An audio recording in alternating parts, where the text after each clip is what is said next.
Salut Mathieu. Salut Lionel, bonjour à tous et bienvenue pour ce nouvel épisode sur Digital Man. Aujourd'hui on vous parle de retail connecté. On parle de retail connecté, mais comme on en a déjà parlé, c'est les nouvelles évolutions du retail connecté. Attention. Oui, c'est les tendances effectivement, qui fait suite à un article publié dans The Conversation, donc on vous mettra le lien directement dans une minute. Et bon, on se retrouve tout de suite pour parler de ces tendances de fond avant le Retail's Big Show qui démarra fin janvier 2017. À New York. À New York. À tout de suite. À tout de suite.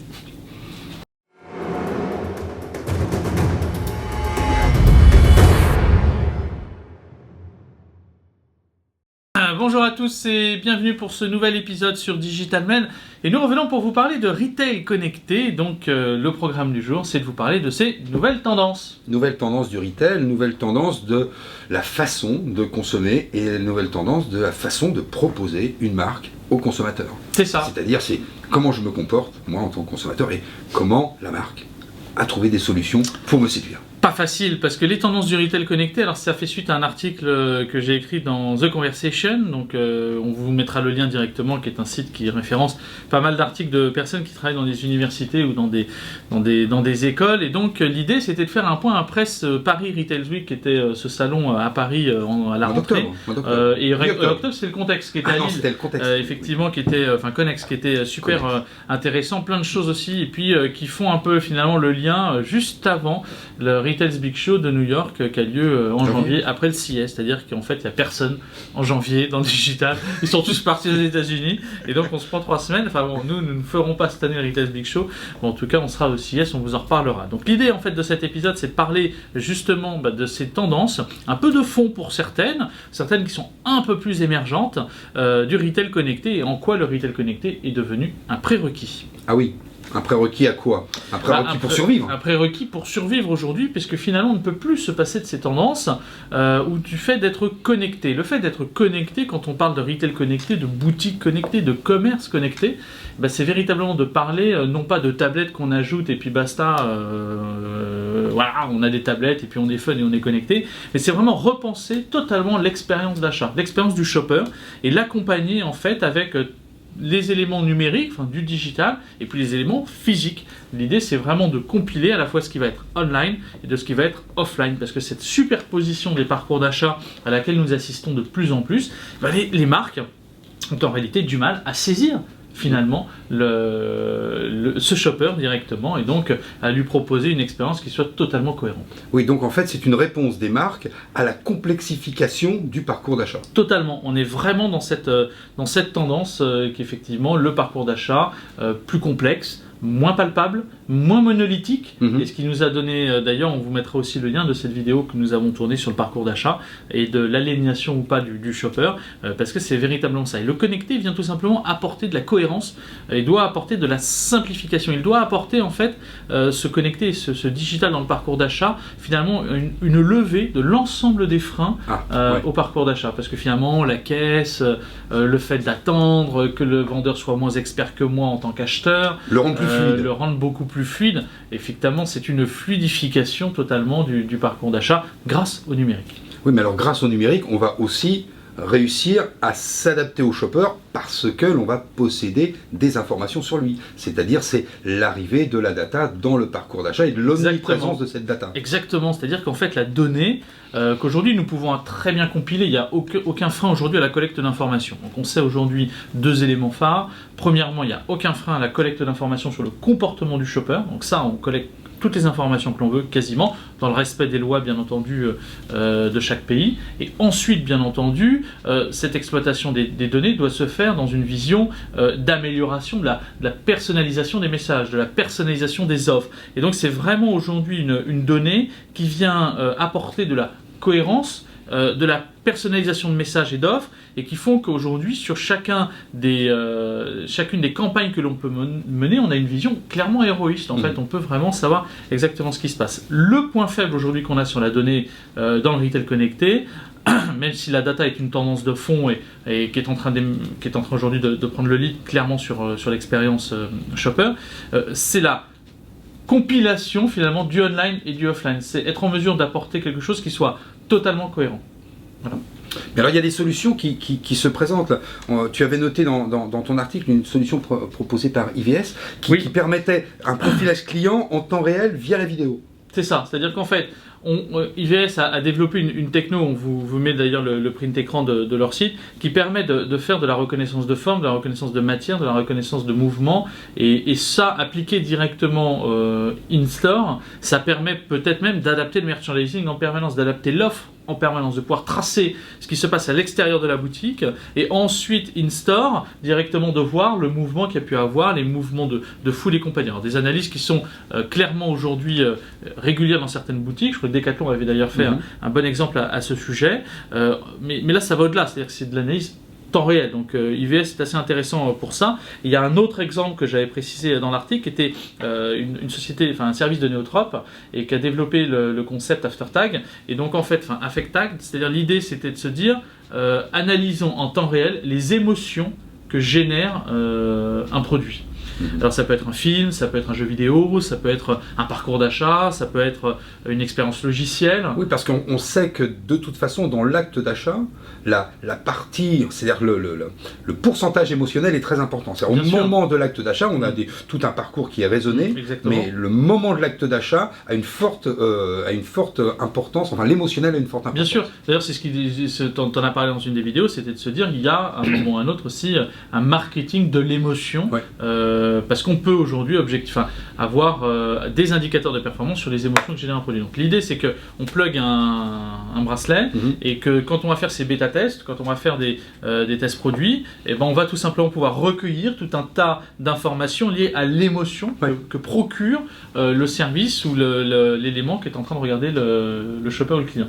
Donc c'est aujourd'hui quelque chose qui effectivement est un bassin presque sans fond, c'est un pétrole noir qui ne s'épuisera jamais. La donnée, malheureusement, c'est que 72% des entreprises qui collectent n'utilisent pas cette information, ce que je trouve complètement crétin. Mais après, naturellement, il faut être équipé. Et donc l'idée, c'est que vraiment dans cette data et ce retail connecté, qu'on arrive à faire finalement la jonction entre ce qui va être online et de ce qui va être offline. Et pour l'instant, il y a très peu de DMP ou de data management platform qui sont en mesure d'apporter cette connaissance à la fois on et off. On a un peu des deux. On sait ce qui se passe online, c'est sans problème. On sait ce qui se passe offline, un peu en fonction de l'équipement, mais on a du mal encore à faire la jonction. Alors là, Mathieu, on vient de parler de la data collectée chez les clients et dans leur parcours d'achat, dans les points de vente, au contact du client. Mais est-ce que les GAFA sont aussi dans la course à cet armement qui va nous permettre de désintermédiatiser toute cette relation dans le parcours d'achat ? Alors, les GAFA de manière générale, c'est winner take all. Donc on en a de toute façon, on a des gros barbares qui sont en train d'arriver, alors des gros, en plus avec un levier capitalistique monumental, qui sont en train d'arriver et qui sont en train de créer ces tendances de fond depuis quelques années déjà, on en parle. On a eu au départ Amazon Echo avec Alexa, on a eu Siri de Apple, etc. Et aujourd'hui on est vraiment dans cette course au mainstream. Et presque, on s'aperçoit dans cette tendance du retail connecté que les assistants personnels vont devenir certainement nos compagnons de demain. Alors on est assez loin encore du film Her, je ne sais pas si tu avais vu, avec cette intelligence artificielle à domicile qui parle et presque qui peut générer de l'émotion chez l'humain. Mais en soi, on peut aujourd'hui demander à Alexa combien il me faut d'œufs pour 1 kilo de farine pour faire des cookies. Puis Alexa va nous répondre. Et en même temps, Alexa, l'idée c'est qu'elle pourrait peut-être, justement grâce à Amazon Prime, dire mais s'il te manque de la farine, je peux te la commander. Et donc tac, en moins d'1 heure, la farine arrive, etc. Donc en fait, les assistants personnels, finalement, vont devenir aujourd'hui, peut-être à terme, des assistants de retail directement chez soi. Mais c'est une désintermédiation extrêmement forte parce que si on est aujourd'hui capable depuis chez soi de générer, grâce uniquement à un échange avec une intelligence artificielle, une commande chez un retailer comme Amazon, quid ensuite de la supérette d'en bas, quid peut-être même de sociétés comme Leclerc ou autres qui effectivement vont avoir peut-être une déperdition de trafic, alors très peu visible pour l'instant, mais si on porte, enfin si on se téléporte finalement, ou on se projette dans les 10 ans à venir, est-ce que ça va pas changer clairement le trafic in-store? C'est-à-dire que moi j'imagine que si j'ai mon assistant personnel qui réagit à ma voix, je peux très bien, comme on l'appelle vulgairement, faire du lèche-vitrine, voir un produit qui m'intéresse et directement en parler à mon assistant personnel qui lui s'occupera de le commander, de le faire livrer. Je n'aurai même plus besoin de rentrer dans le magasin, de faire la queue. Là on est dans les périodes de Noël, bientôt. Les magasins sont pleins, les boutiques sont pleines, il y a du trafic partout. Et bien finalement, cette période de forte consommation peut se désengorger grâce à toute une série d'assistants personnels qui vont finalement donner des outils aux consommateurs de libérer un peu d'espace, de libérer de son temps, et finalement peut-être faire simplement comme un catalogue, se promener, on est à Paris, et puis donc se promener boulevard Haussmann, voilà, dans quelques grands magasins dont on citera pas les noms que vous connaissez tous. Qui d'ailleurs sont un peu connectés, enfin pas trop, ça dépend, il se pose la question. Donc vous faites des vitrines et puis vous commandez directement sur votre assistant personnel. Alors c'est assez intéressant justement, cette tendance elle est à suivre, mais c'est vrai qu'aujourd'hui de toute façon on le voit bien avec la capacité logistique d'Amazon Prime, même d'Amazon Premium en général, être livré en moins de 24 heures, mais même Prime est livré en moins d'une heure et jusqu'à minuit, alors pour l'instant sur Paris, mais dans les faits c'est complètement monumental, c'est-à-dire que ça va plus vite aujourd'hui de faire des courses par Prime que de les faire soi-même.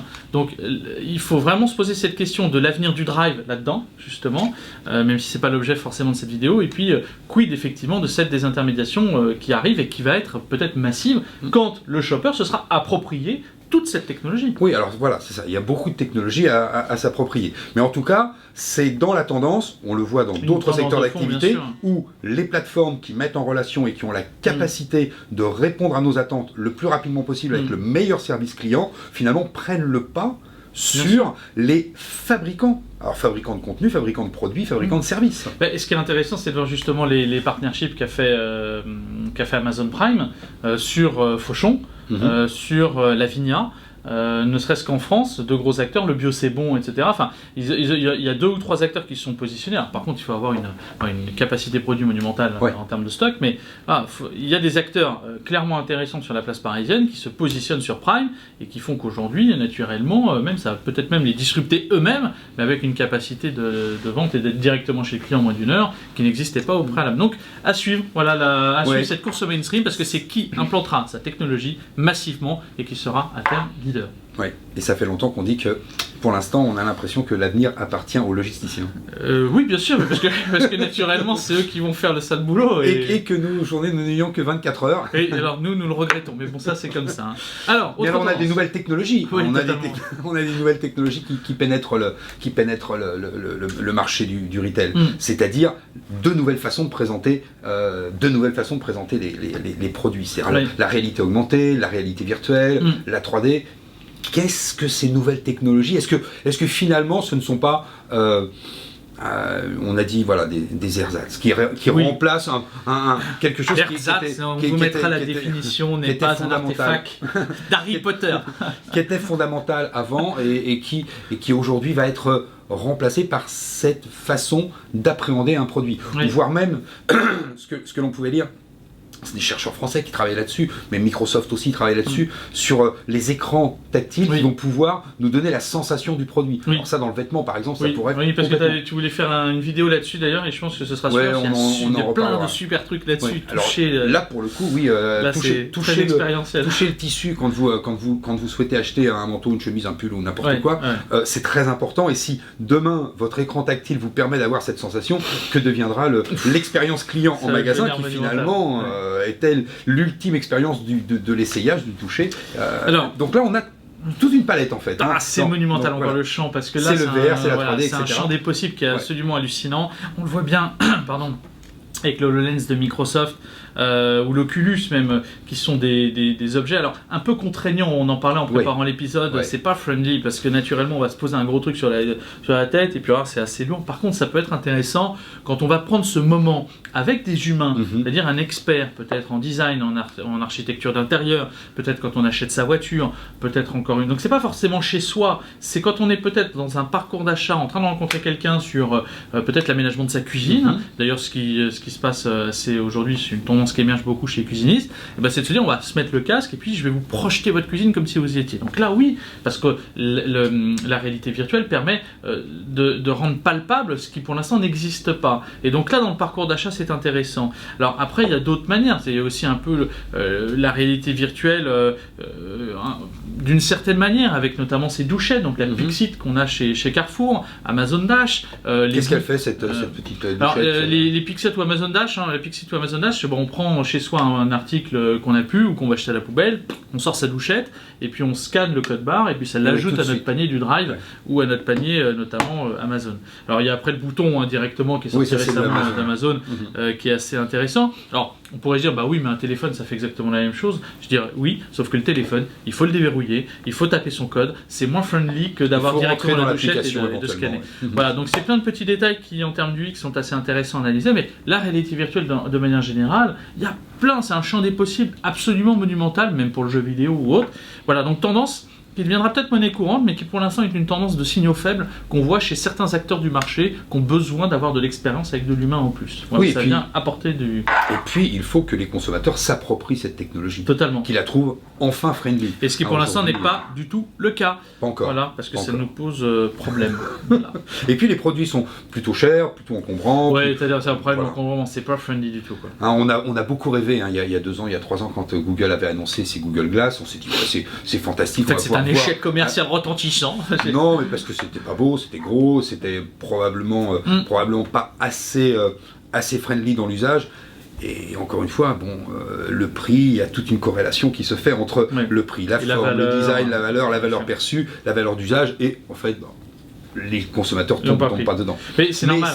D'après moi, ça c'était juste le prototype. C'est le proto, mais à l'avenir, de toute façon, c'est les lentilles, à l'image de ce que l'on voit dans la série Black Mirror sur Netflix, que je vous invite d'ailleurs à regarder. Bien sûr. Le monde parfait, c'est Barbie et Ken. Mais par contre, c'est super intéressant de voir les films un peu d'anticipation et ce qu'on pourrait faire avec des lentilles, notamment connectées. C'est une des choses qu'on a dedans. Oui, donc après l'impression 3D, la VR, la réalité augmentée, on a aussi maintenant la nécessité pour les marques, pour l'expérience in-store de ce vendeur que toi tu appelles augmenté. C'est quoi ce vendeur augmenté? C'est pas celui qu'on va augmenter son salaire, je te rassure tout de suite, malheureusement. C'est plutôt ça.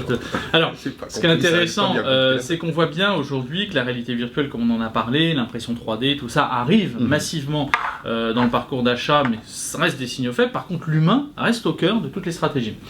Alors l'humain, ce qu'on va appeler le vendeur augmenté, ou ce que j'ai appelé le vendeur augmenté, c'est de considérer que de toute façon, 83%, c'est dans l'article, c'est le pourcentage des personnes qui sont prêtes à quitter un rayon dans une boutique quand ils estiment que le vendeur n'est pas expert. L'expert vient, bien entendu, se positionne expert par sa posture, par ses connaissances ou autres, mais qui effectivement juge très clairement le vendeur de manière... visuel, juste sur l'apparence. Donc la particularité vraiment aujourd'hui, c'est de recentrer le parcours d'achat sur l'humain. Et l'humain augmenté, c'est quoi? C'est considérer que grâce à un téléphone, grâce à une Apple Watch ou autre, c'est que la technologie vient lui permettre tout simplement de s'affranchir de toutes les contraintes logistiques que l'on pouvait avoir. Donc ça, plus la data, ça nous permet par exemple d'avoir in-store des centaines de clients, d'identifier peut-être celui qui est le plus intéressant pour le vendeur parce qu'il a regardé déjà 3 produits et qu'on estime que tous les schémas d'interaction de tous ceux qui ont regardé 3 produits dans les 5,6 secondes de trucs, sont en capacité d'avoir un acte d'achat probable à 93%. Donc on peut imaginer que ces schémas... Surtout si la vidéo détecte les émotions. Alors, si en plus on arrive à détecter les émotions, on peut imaginer, alerte du vendeur sur... tel client, tu as une probabilité d'acter la vente à 93%. Donc on peut imaginer que ces schémas d'interaction permettent au vendeur de fluidifier le parcours d'achat, d'optimiser aussi ses ventes et d'optimiser la relation qu'il va avoir avec un client sur lequel il a plus de capacité d'acheter. Alors ça vient de ça, c'est peut-être, il y a du monde in-store et puis j'ai besoin d'aller chercher un article effectivement en réserve, il peut arriver directement, mais en même temps je passe devant un rayon qui détecte qu'il manque 2-3 robes de taille 36, donc tac, mais tu le feras plus tard parce que y a du monde, et donc c'est quand il y aura un peu moins de monde que tu vas recevoir l'alerte parce que tu passes à côté de la réserve. On peut imaginer plein de schémas qui permettent à ce vendeur justement augmenté de s'affranchir de toutes les contraintes liées à la logistique, de se concentrer sur l'humain, et la logistique, les contraintes opérationnelles sont dictées par un objet connecté, une montre, une tablette ou autre dans laquelle il est équipé. C'est ça. Mais c'est vraiment redire que le vendeur est là, il est nécessaire, il doit être expert, mais c'est l'humain, la valeur humaine ajoutée, la VHA, qui est aujourd'hui capitale dans le parcours d'achat et dans le retail connecté. Donc on a de l'expérience en magasin, bien sûr. On a des vendeurs qui vont être beaucoup plus performants, on va avoir des capteurs qui vont permettre aux marques de satisfaire au plus près l'expérience du client. Finalement, on pourrait conclure que la boutique demeure et demeurera l'agora d'une marque. Oui, c'est un peu ça, c'est-à-dire qu'effectivement, c'est de considérer que le lieu physique de vente est aujourd'hui totalement juxtaposé et fusionné presque avec la vente online, mais que c'est l'humain qui va concentrer avec cette matérialisation de l'expérience en boutique, et finalement tout l'ADN de la marque. Et donc aujourd'hui, c'est vraiment se dire, et on en parle toujours en disant, le digital, c'est du service, le service, c'est de l'humain, et donc l'humain va de pair avec le numérique. Alors, ça ne veut pas dire qu'on va mettre de l'humain là où il ne sert à rien, ça veut dire que l'humain va avoir une vraie valeur là où il est positionné. On le voit bien avec Winter, notamment, qui a été créé par une ancienne d'Amazon, et qui, sur cette boutique 100% dématérialisée, mais in-store, avec un scan, etc., le vendeur se concentre sur les besoins du client, sur son accompagnement, mais toutes les contraintes liées à la caisse, au paiement, etc., sont totalement dématérialisées. De la même manière qu'Amazon Go, dont on a vu apparaître les premières images cette semaine, nous présente effectivement une boutique où quand on va avoir besoin d'humain, on va avoir besoin d'humain quand il y aura des questions sur un produit ou autre, mais que toutes les contraintes liées au parcours d'achat, au fait de faire la queue à la caisse, de payer, de ne pas payer, etc., sont des éléments qui sont en train de sauter. Mais la boutique est bien ce qui concentre toute l'expérience de la marque. On ne peut pas remplacer ça. Le retail connecté, c'est avant tout de l'humain avec du numérique qui apporte de la valeur. Bien. Écoute, je crois qu'on a fait... On a fait le tour. Ouais, un grand tour. C'est encore un long épisode. Ouais. Non, mais bon. 10 minutes, on avait dit. Attention, on a dit qu'après la mi-janvier et le Retail Big Show, on reviendrait encore sur les nouvelles tendances. Raphaël, qui était venu dans une précédente vidéo nous parler des tendances 2016, qu'on conclut un peu avec ce qu'on a pu analyser du marché cette année, reviendra sur 2017, nous présenter courant février les grandes tendances du retail connecté. Pour 2017. D'ailleurs, on sera... on salue déjà Raphaël. Parce qu'en fait il n'est pas au courant qu'il va revenir, donc on le prévient au travers de cette vidéo. Qu'est-ce qu'on a oublié? On a tout dit, je pense. On a dit beaucoup. On a dit beaucoup de choses, donc n'hésitez pas. On a été un peu long. On a été comme d'habitude, mais ça c'est pas grave, ça devient bon, en fait on avait dit 10 minutes, mais en fait c'est plutôt 20 minutes à chaque épisode. On se retrouve bientôt sur le site internet avec toutes les vidéos, encore plus d'articles. Qui est bientôt fini, depuis 6 mois, on travaille dessus, mais il y a beaucoup de choses à voir. En tout cas, écoutez, on vous remercie pour votre fidélité, on vous dit à très vite, et puis c'est reparti, puisque en fait on est déjà en décembre. Et on est bientôt au CES, donc on va vous en reparler de ça aussi. Voilà, allez, à très vite, bye bye.